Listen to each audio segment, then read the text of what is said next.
Alors je le répète souvent sur cette chaîne, le champagne, c'est un vin qui se garde, c'est un vin qui a un vrai potentiel. On n'est pas obligé de le boire dans les 6, 8 mois, 12 mois suivant l'achat. Donc pour cette vidéo, j'ai choisi 5 champagnes que vous allez pouvoir acheter maintenant et mettre en cave pour les déguster dans quelques années quand ils seront à leur apogée. Et on va commencer pour ça par la maison de la Motte. Donc la maison de la Motte, c'est une très belle maison qui est située dans la Côte des Blancs. Et avec ce Blanc de Blanc 2018, on va partir et on va débuter surtout une trilogie. On a 18, 19, 20 qui sont 3 années remarquables en Champagne.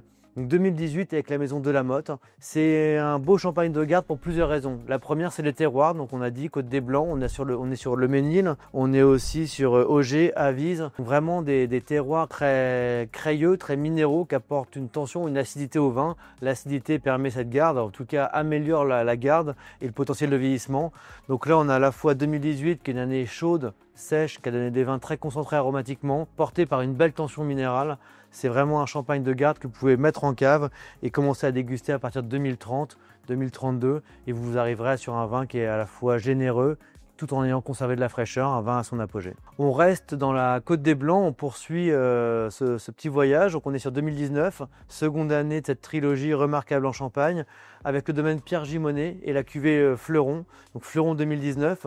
Là encore, très beau terroir de la Côte des Blancs, pas exactement le même. On a Cramant, Chouilly, Cuit, donc des terroirs portés par la minéralité, par la craie. Et puis 2019, qui est peut-être le plus beau des 3 millésimes que je vous ai cités. Il y a une concentration aromatique extraordinaire. C'était vraiment un été très chaud, très ensoleillé, des nuits un peu plus fraîches juste avant les vendanges. Ça a donné un vin à l'équilibre parfait, au potentiel de garde remarquable. 2019, sur cette cuvée-là, Pierre Gimonnez en particulier, mais sur beaucoup de millésimes en général, produits en Champagne, c'est des vins qu'on peut mettre en cave, qu'on peut attendre. Et ça, c'est un vin qu'on va pouvoir commencer à découvrir pareil. 2030, 2032, on peut prendre le temps. Ça vaut le coup de mettre un carton en cave et commencer à goûter, ouvrir une bouteille de temps en temps pour voir comment le vin évolue. Mais il y a un très très beau potentiel et une très belle durée sur cette cuvée-là, quoi. Et puis on va conclure la trilogie avec 2020. Cette fois, on quitte la Côte des Blancs, on va dans le sud de la Champagne, on va dans l'Aube et on va sur le domaine Étienne Sandrin, donc avec la cuvée à Traverselles.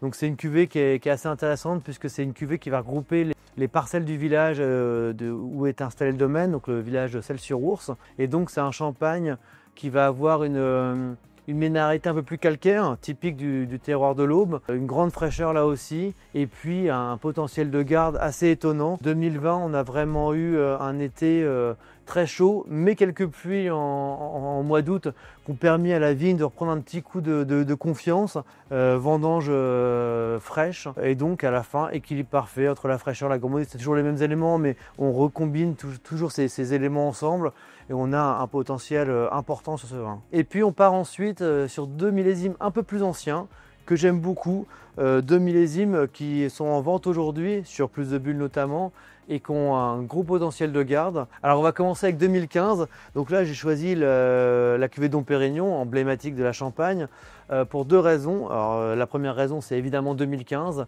année extrêmement chaude là encore, mais avec des fraîcheurs importantes, des maturités, une vendange très saine, donc des raisins très, très équilibrés. Un mois d'août qui a vraiment permis une maturation totale des baies, donc très très complet à la vendange. Et puis le second choix, c'est le choix Dom Pérignon. C'est un style particulier, le style Dom Pérignon, un style plutôt sur la réduction. Et pour moi, c'est des vins qui en général doivent attendre 5, 6, 7, 8 ans avant d'être dégustés. Et typiquement pour ce vintage 2015, pour moi c'est un vin qu'il faut commencer à ouvrir à partir de 2035, grosso modo dans une dizaine d'années. On va pouvoir vraiment arriver sur une belle plénitude de cette cuvée. Les 2015 n'ont pas tous ce potentiel aussi poussé, mais ont tous un potentiel de 5, 6, 7 ans de garde sans aucun problème. Le style Dom Pérignon permet d'aller voir un petit peu plus loin encore, quoi. Et puis je conclus avec mon millésime un peu chouchou, vraiment un millésime que j'adore, qui est parfois un peu passé à côté de la notoriété qu'on aurait dû lui donner à mon sens.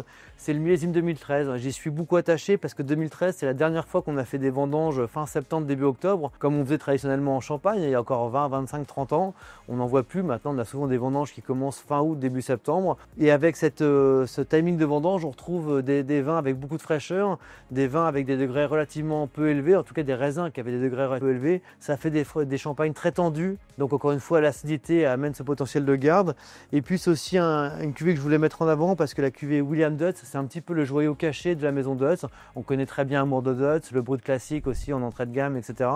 Là, c'est une cuvée qui a qui n'est pas forcément toujours très visible et qui pour autant vraiment magnifie le style Dutz. Donc ça c'est une cuvée qu'on peut mettre en cave dès maintenant et surtout qu'il faut ne pas ouvrir avant là aussi une dizaine d'années, donc 2030-35.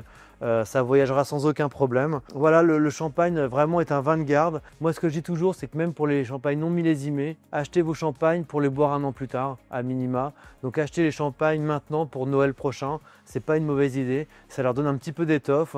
Ça va compléter le vieillissement qui leur manque peut-être parfois. Pour vous aider sur Plus de Bulles, on a mis en place une courbe d'apogée. Donc vous voyez un petit peu les moments de dégustation, l'optimum, le début, la fin, etc. C'est évidemment un petit peu arbitraire, c'est selon nos goûts, c'est aussi en fonction de la façon dont vous allez stocker les vins, mais ça peut vous aider à choisir les vins et au moment de les consommer, ceux à oublier en cave quelques années, ceux à vite consommer. Voilà, on essaie de vous guider et puis n'hésitez pas à nous contacter, à contacter Delphine au service client qui sera vous guider si vous voulez vous constituer une cave de garde.